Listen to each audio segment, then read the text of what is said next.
Hoje o canal Filhos da Viúva tem um novo vídeo feito especialmente para você. Antes de iniciarmos, se inscreva no canal, para que seja possível receber notificações dos nossos novos vídeos.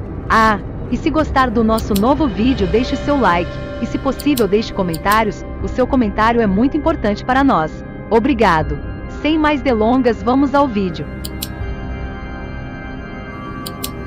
No auge do tráfico de escravos da África para o Brasil, entre os anos de 1800 a 1850, mais de 2 milhões de pessoas foram trazidas à força para o país para serem escravizadas, segundo o Banco de Dados do Comércio Transatlântico de Escravos. No total, ao longo de 4 séculos, mais de 4,8 milhões de pessoas escravizadas foram obrigadas a desembarcar em solo brasileiro. O tráfico era um negócio lucrativo, mas não foram só os traficantes e fazendeiros que se aproveitaram da exploração brutal de seres humanos. Banqueiros ingleses se envolveram com a escravidão no Brasil mesmo depois de ela ter sido abolida nas colônias britânicas, no ano de 1833. É isso que mostra uma pesquisa do historiador John Muller, especializado no envolvimento britânico com a escravidão no Brasil, pela Universidade de Durham, na Inglaterra. Apesar de o Império Britânico na era vitoriana pensar em si mesmo como modelo moral quanto à escravidão e fazer pressão para que outros países, inclusive o Brasil, abolissem a prática, os legisladores tiveram dificuldade para cortar os laços econômicos com a escravidão em países estrangeiros, explica John Muller.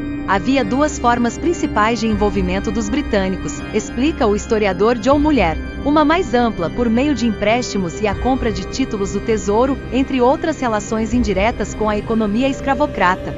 E outra mais direta, em que instituições e indivíduos deram apoio financeiro, na forma de empréstimos e garantias, por exemplo, para o tráfico de escravos ou para fazendas que usavam esse tipo de mão de obra. Alguns britânicos chegaram a ser diretamente proprietários de escravos, segundo o trabalho do historiador John Muller. Um censo de 1848 a 1849 mostra que havia, naquele ano, cerca de 3.400 pessoas escravizadas por mestres britânicos. Entre os envolvidos nessa relação mais direta, havia indivíduos ligados a bancos que foram predecessores de grandes instituições financeiras atuais do Reino Unido.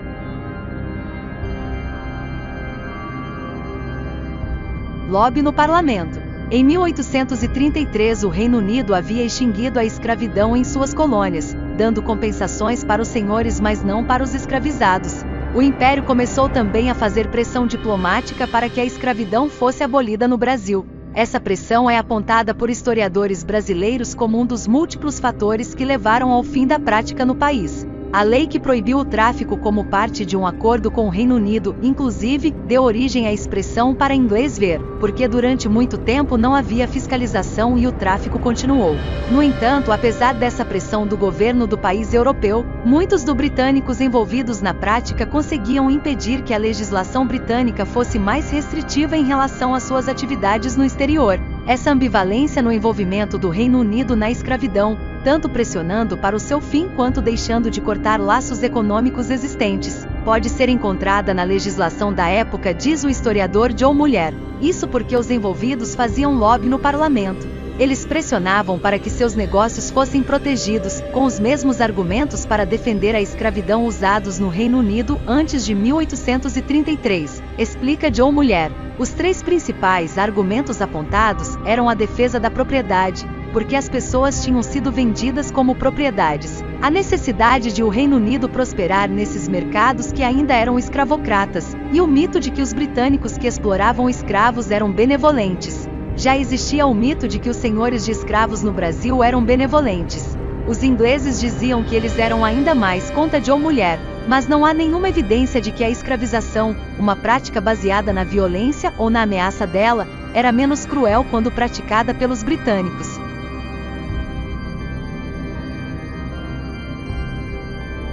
Seres humanos como garantia. Muitas vezes os escravizados eram parte das propriedades usadas em garantias de empréstimos de um banco. Na dissertação do historiador John Muller, ele resgatou casos em que bancos ingleses tinham um devedor insolvente e acabavam leiloando os escravizados para cobrar a dívida. Um desses bancos, conforme mostra John Muller em sua pesquisa, era o London and Brazilian Bank, criado em 1862, e comprado em 1923 pelo Lloyds Banking Group, que existe até hoje. O banco continuou envolvido com a escravidão até praticamente a abolição da prática no Brasil, em 1888, ou seja, mais de 50 anos depois da abolição da escravatura nas colônias britânicas, como Jamaica e África do Sul. Um dos executivos do London and Brazilian Bank, Edward Johnston, chegou a ser dono de escravos no Brasil e a casar com uma família que era dona de uma fazenda de café no Rio de Janeiro. A riqueza gerada com a escravidão no Brasil ajudou a estabelecer um banco que investiria na exploração de pessoas, conforme estudos do historiador John Muller. Esses laços, no entanto, eram escondidos de investidores no Reino Unido, onde a opinião pública já não era favorável à escravidão. Para evitar afugentar investidores no país de origem, a maior parte dos bancos envolvidos com operações relacionadas à escravidão não o fazia diretamente, mas por meio de comissários intermediários. Um desses intermediários era a Casa Bancária Gavião Ribeiro Gavião, que financiava a economia agrícola de São Paulo e atuava no comércio interno de escravos. A Casa Bancária atuou como intermediária para o London and Brazilian Bank.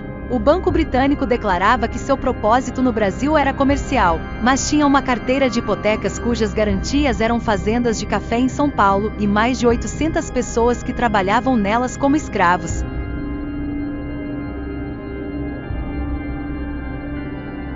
Terceirização. O historiador também cita o caso da Fazenda Angélica em Rio Claro, no interior de São Paulo, que acabou se tornando um dos ativos de um banco e sendo administrada por ele. Depois de uma tentativa fracassada de usar mão de obra de imigrantes, o banco resolveu terceirizar o uso de mão de obra escrava. Isso porque, sendo uma empresa inglesa, o banco não poderia ser dono direto de escravizados. Mas uma brecha na legislação permitia que ele alugasse a mão de obra escrava de outros senhores de escravo, e foi o que fez. Quando vendeu a fazenda, o banco afirmou que não empregava um único escravo, sem citar que pagou senhores de escravos para usarem as pessoas escravizadas por eles na plantação, e que ainda tinha 80 escravos como garantia do financiamento que possibilitou a venda da fazenda.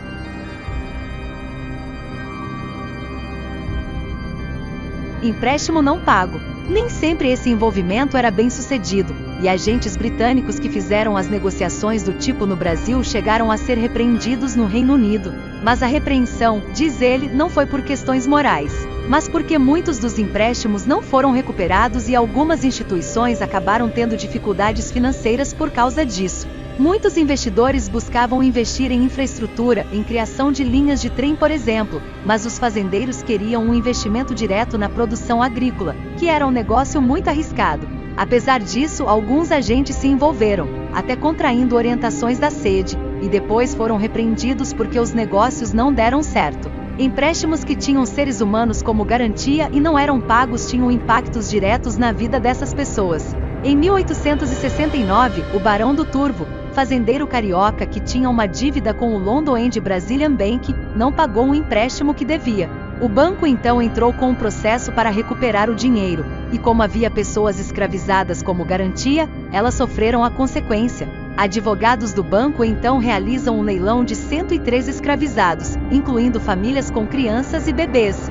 Documentos da época compilados pelo historiador John Muller mostram como o banco vendeu pelo menos 30 dessas pessoas no leilão, entre elas a pequena Ancieta, uma bebê escravizada de apenas 1 ano de idade, e as pequenas Adelina e Marcelina, vendidas com 2 e 6 anos.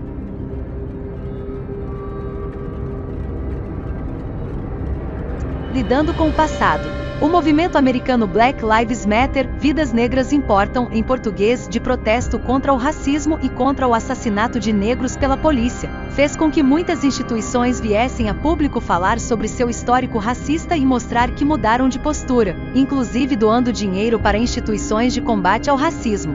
Historiadores já sabiam dessas ligações, mas o movimento Black Lives Matter trouxe um novo escrutínio sobre esse passado. Após a publicação de um artigo do historiador John Muller sobre sua pesquisa, o banco Lloyds Banking Group atualizou seu site para incluir um reconhecimento de que pelo menos 6 dos 200 bancos que foram incorporados pelo grupo se envolveram com a escravidão, incluindo London and Brazilian Bank. Embora tenhamos muito do nosso passado para nos orgulharmos, não podemos nos orgulhar de tudo, diz o banco. Mas se esse debate vai ir além do reconhecimento e levar de fato a algum tipo de reparação ou doação financeira é algo que eu não sei, afirma o pesquisador.